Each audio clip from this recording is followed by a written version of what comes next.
Hey, yo, what's up, everybody? Welcome to your Thursday Soul at Home workout. Today, we have a short one programmed for everyone, and that is by design. Cristina Bay, CrossFit Soul regional athlete, previous regional athlete, tested this workout for us, and she got 455. Her notes were as follows. She did the first 21, 15, and 9 unbroken. The second 15, she broke up to 10 and 5.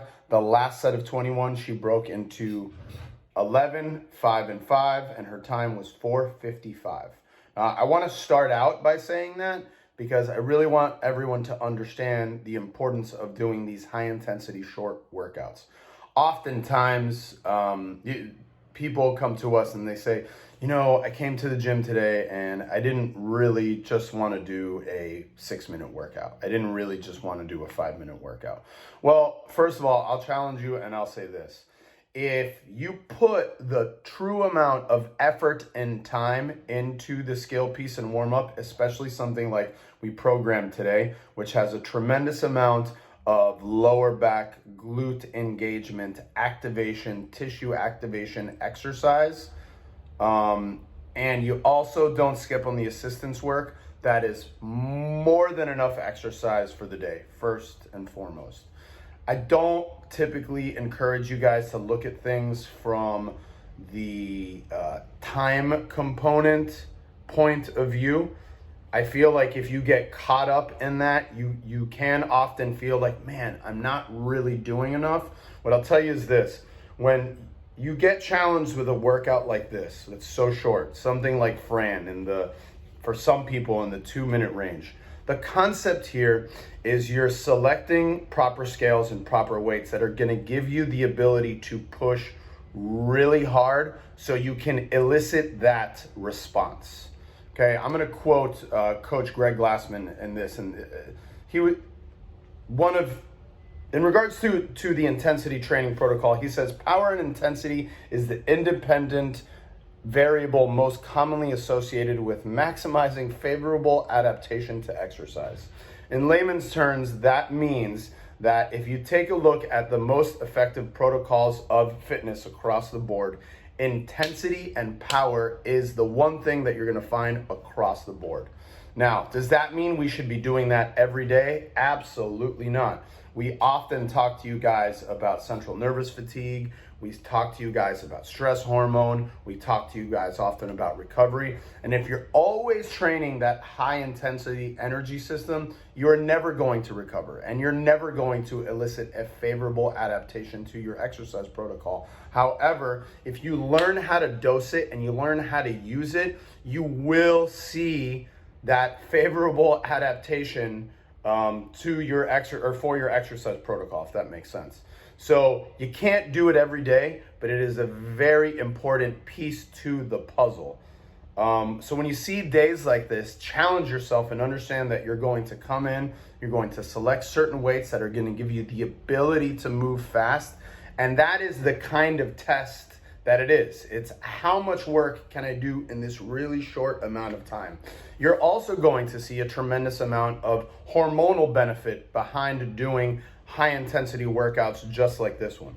So don't take the approach of, man, I wanted to do more today. You know what I commonly find that consistent with, and I can relate to this myself tremendously, and if I ate like shit or I haven't been living on point, I oftentimes feel like I need to do something more, bigger, and better, and I need to sweat more. So instead of identifying the problems with the exercise at hand, I should probably take a look at my role and what I'm doing that leads me to feel this way.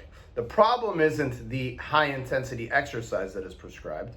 For me, the problem is usually how I'm eating, how I'm sleeping, how I'm recovering, etc., etc., etc. So I really wanted to drive that point home in my career coaching, whether it was athletes or whether that's coaching GPP CrossFit classes.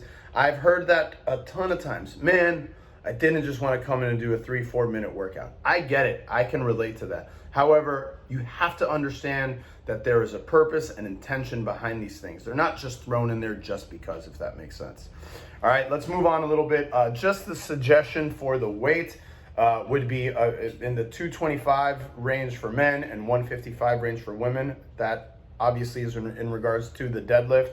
If you cannot do that very close to unbroken, I would not recommend doing that weight.